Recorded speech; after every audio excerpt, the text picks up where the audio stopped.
বর্ষার দিনে আজকে আমি একটা নতুন রেসিপি নিয়ে এসেছি। আপনারা ভিডিওটা দেখুন, আশা করছি ভালো লাগবে। ভালো লাগলে আমার পাশে থাকবেন। আমি এখানে বানাচ্ছি, যেটা বানানোর জন্য আমি নিয়ে নিচ্ছি এখানে কতগুলো শুকনো লঙ্কা, আদা 2 ইঞ্চির মতো আদা, আর 10 থেকে 12টা রসুন, দুটো কাঁচা লঙ্কা। রসুনের মধ্যে আমি একটা টমেটো দিয়েও পেস্ট করে নেবো। পেস্ট হয়ে গেছে, এরমভাবে পেস্ট করে নিতে হবে। একই মিক্সার বাউলে আমি একটা বড় পেঁয়াজ নিচ্ছি, নিয়ে এটাকেও আমি পেস্ট করে নেবো। এই পেঁয়াজের মধ্যে আদা, রসুন, টমেটো সব এগুলো পেস্টটা আমি এর মধ্যে ঢেলে দিলাম। দিয়ে একসাথে একটা মশলা বানিয়ে নিচ্ছি।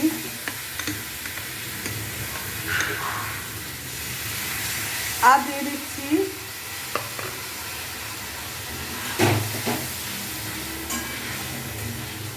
জিরে গুঁড়ো 1 চামচের মতো,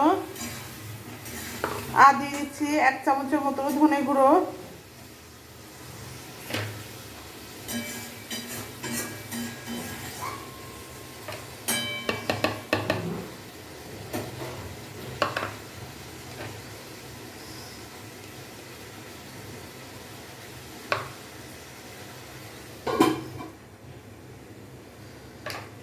আর দিয়ে দিচ্ছি 1 চামচের মতো হলুদ গুঁড়ো, দিয়ে আমি এটাকে একটা পেস্ট বানিয়ে রেখে দিচ্ছি। এদিকে গ্যাস অন করে কড়াই বসিয়ে দিয়েছি। কড়াইটা গরম হতে দিয়েছি। কড়াই গরম হয়ে গেছে, এবার আমি এতে মুগ ডালটা দিয়ে দেবো। দিয়ে মুগ ডালটা একটু ভেজে নেব। ডালটা ভাজা হয়ে গেছে, আমি এবার একটা পাত্রে ঢেলে দিচ্ছি।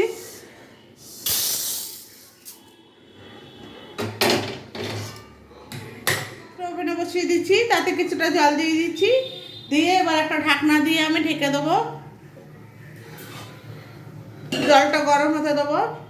এর সাথে আমি কিছুটা মুসুর ডালও দিয়ে দিলাম, প্রায় 100 গ্রামের মতো মুসুর ডাল, 200 গ্রামের মতো মুগ ডাল এবং 100 গ্রামের মতো মুসুর ডাল। খুলে জলটা গরম হয়ে গেছে, এবার মুসুর ডাল আর মুগ ডালটা এর মধ্যে দিয়ে দিলাম। ডাল অর্ধেক সেদ্ধ হয়ে গেছে, এবার আমি এখানে চালটা তুলে দিচ্ছি।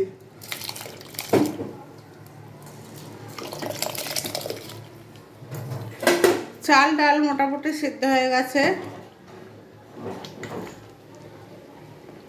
আমি এর মধ্যে 2-3টে কাঁচা লঙ্কা দিয়ে দিয়েছি। ওটা আমি দেখাইনি, কিন্তু এই যে দেখা যাচ্ছে 2-3টে কাঁচা লঙ্কা দিয়ে এটাকে ভালো করে সেদ্ধ করে নিচ্ছি। চালটা হয়ে এসছে, ডালও সেদ্ধ হয়ে গেছে। এদিকে একটা কড়াই বসিয়ে দিয়েছি, আর আমি 3টে ডিম নিয়ে নিয়েছি। ডিমটা আমি এই তেলের মধ্যে দিয়ে দিচ্ছি। দিয়ে ডিমটাকে ভালো করে ভেজে নেব।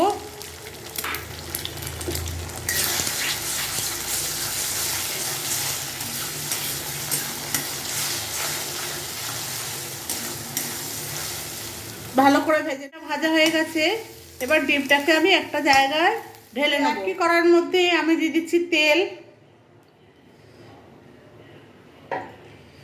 তেল গরম হয়ে গেছে, এবার আমি এর মধ্যে দিয়ে দিচ্ছি কিছুটা গোটা জিরে।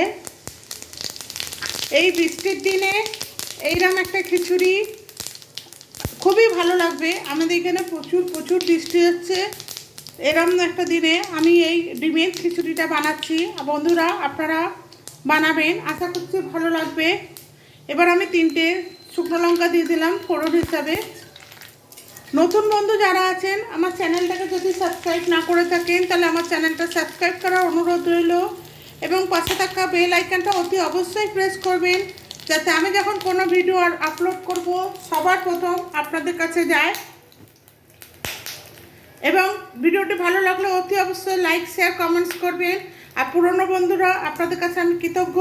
আপনারা যেভাবে পাশে আছেন সেইভাবেই পাশে থাকবেন আশা করব। এবার আমি এখানে যে মশলাটা আমি বেটে রেখেছিলাম সেটা দিয়ে দিলাম। দিয়ে মশলাটা আমি ভালো করে ভেজে নেব।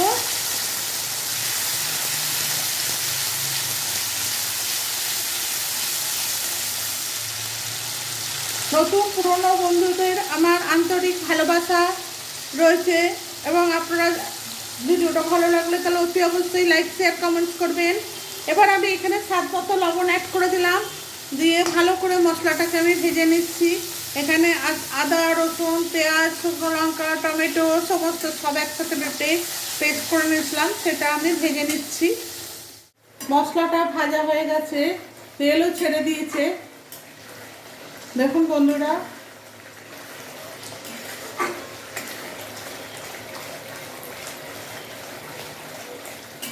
এবার আমি যে ডিমটা ভেজে রেখেছিলাম সেই ডিমটা আমি এর মধ্যে দিয়ে দিচ্ছি, দিয়ে আমি আরও কিছুক্ষণ ভেজে নেব।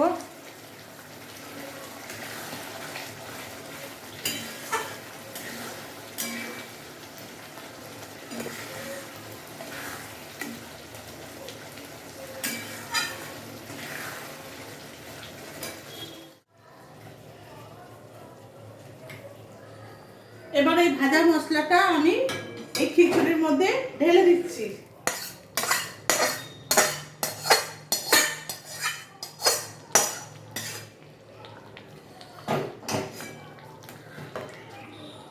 ভালো করে এবার নেড়ে চেড়ে দেবো মশলাটা, যাতে সমস্ত খিচুড়ির মধ্যে মশলাটা মিশে যায়।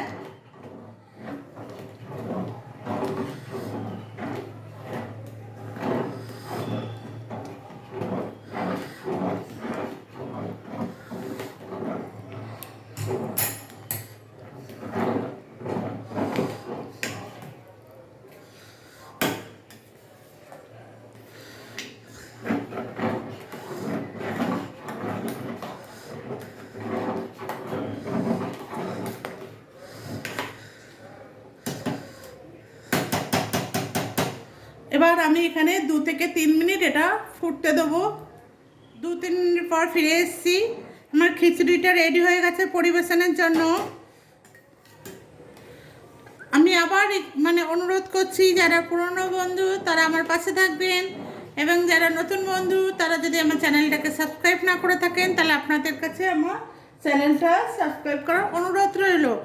এবং ভিডিওটি ভালো লাগলে লাইক শেয়ার কমেন্টস করবেন এবং বেল আইকনটা প্রেস করে আমার পাশে থাকবেন। ভিডিওটি শেষ পর্যন্ত দেখার জন্য ধন্যবাদ। আমি এবার এটাকে গ্যাসটাকে অফ করে দিচ্ছি, দিয়ে এটা পরিবেশনের জন্য নামিয়ে রাখছি।